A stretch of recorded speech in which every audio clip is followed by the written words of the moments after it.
India post payment bank के under vacancies का announcement किया गया है। यहाँ पर आप देख सकते हैं गवर्नमेंट ऑफ इंडिया अंडरटेकिंग है ये आपको अच्छे से पता होगा। तो इसमें जो वैकेंसीज है वो कौन सी है, पोस्ट क्या होगी, सैलरी क्या होगी, ये सारी चीजें डिस्कस करेंगे। तो सबसे पहले देख लेते हैं कब से कब तक आप फॉर्म भर सकते हैं। फॉर्म 4 मई 2024 से भरना शुरू हो चुके हैं। फॉर्म आप भर सकते हैं 24 मई 2024 तक, ठीक है। लगभग 1 महीने का समय आपको दिया जा रहा है, वही 20 दिन का समय आप मान के चलो, 20-25 दिन का, ठीक है।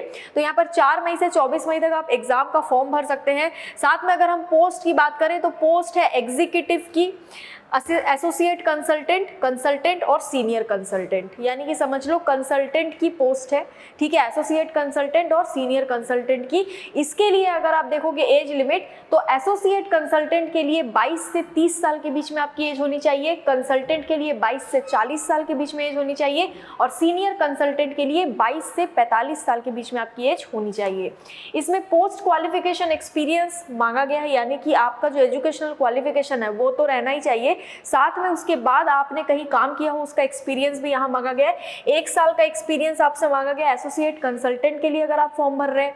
अगर आप कंसल्टेंट के लिए फॉर्म भर रहे हैं तो 4 साल का एक्सपीरियंस, और अगर सीनियर कंसल्टेंट के लिए फॉर्म भर रहे हैं तो 6 साल का आपसे एक्सपीरियंस मांगा जा रहा है।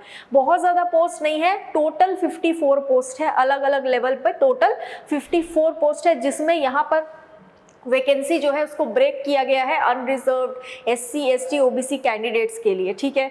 अब यहाँ पर देख लेते हैं और क्या दिया गया है।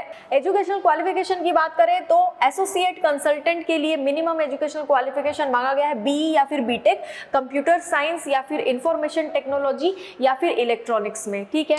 इनमें से कुछ अगर आपने नहीं किया, यानी BE या BTech नहीं किया है, तो फिर BCA या BSc भी अगर आपने किया है इन फील्ड्स में तो भी आप ये फॉर्म भर सकते हैं, या फिर आपने अगर MCA किया है 3 साल का तो भी आप ये फॉर्म भर सकते हैं, ठीक है। आप देख लेते हैं अगला, कंसल्टेंट की जो पोस्ट है उसके लिए भी सेम एजुकेशनल क्वालिफिकेशन मांगा गया, जो ऊपर था वही सेम चीज यहाँ पर भी मांगी गई है।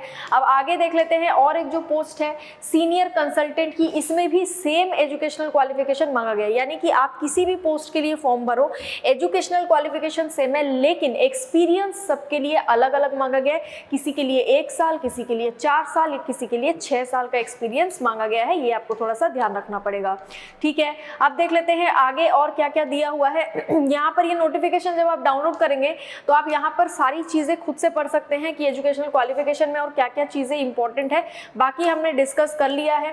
पीरियड ऑफ कॉन्ट्रैक्ट, एक चीज ध्यान रखना है कि ये जो वैकेंसी है रेगुलर बेसिस पर नहीं है, ठीक है, रेगुलर बेसिस पर नहीं, कॉन्ट्रैक्ट बेसिस पर है। Period of contract shall be 3 years and may be extended for further period of 2 years on the basis of individual performance.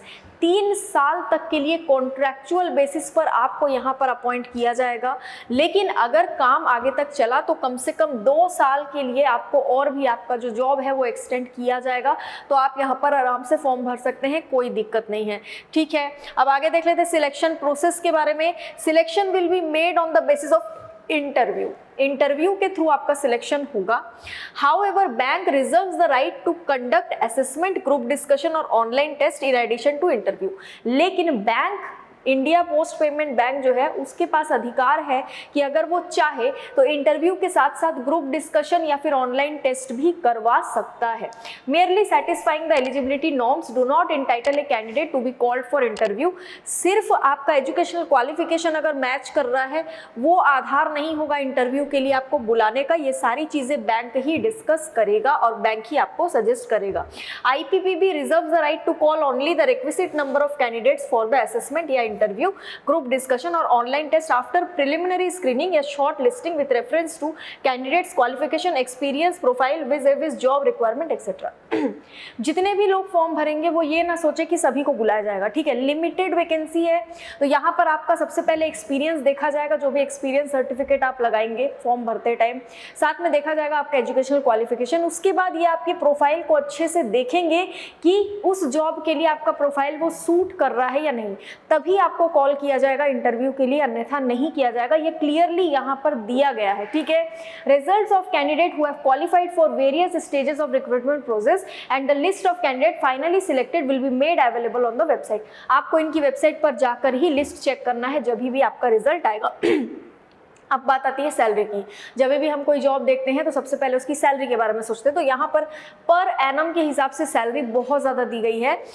Associate consultant की पोस्ट के लिए ईयरली सैलरी जो होगी आपकी वो 10 लाख रुपए होगी, बहुत ज़्यादा है, ठीक है। एग्जीक्यूटिव में कंसल्टेंट की जो पोस्ट होगी उसके लिए आपकी जो पर एनम सैलरी होगी वो 15 लाख रुपए होगी। साथ ही सीनियर कंसल्टेंट की पोस्ट के लिए 25 लाख रुपए आपकी सैलरी पर ईयर यहाँ पर डिक्लेयर की गई है। इनिशियल प्लेस ऑफ पोस्टिंग जो रहेगा वो दिल्ली या मुंबई या चेन्नई रहेगा। दिल्ली, मुंबई या चेन्नई, इन तीनों जगहों में से किसी एक जगह पर आपको पोस्टिंग दी जाएगी, ये आपको थोड़ा सा ध्यान में रखना है। एप्लीकेशन फॉर्म की फीस की बात करें तो SC ST PWD को 150 रुपए देना है। साथ ही बाकी के जितने भी कैंडिडेट्स हैं यानी OBC हो, EWS हो या जनरल कैटेगरी हो, उनको 750 रुपए फॉर्म की फीस के रूप में देना है। बाकी सारी चीज़ें हमने डिटेल में डिस्कस कर ली है। से ज़्यादा कोई भी अगर जानकारी आपको चाहिए तो आप मुझे कमेंट बॉक्स में पूछ सकते हैं। वीडियो को लाइक कीजिए, चैनल को सब्सक्राइब कीजिए, वीडियो को शेयर कीजिए। आज के लिए इतना ही। Thank you so much.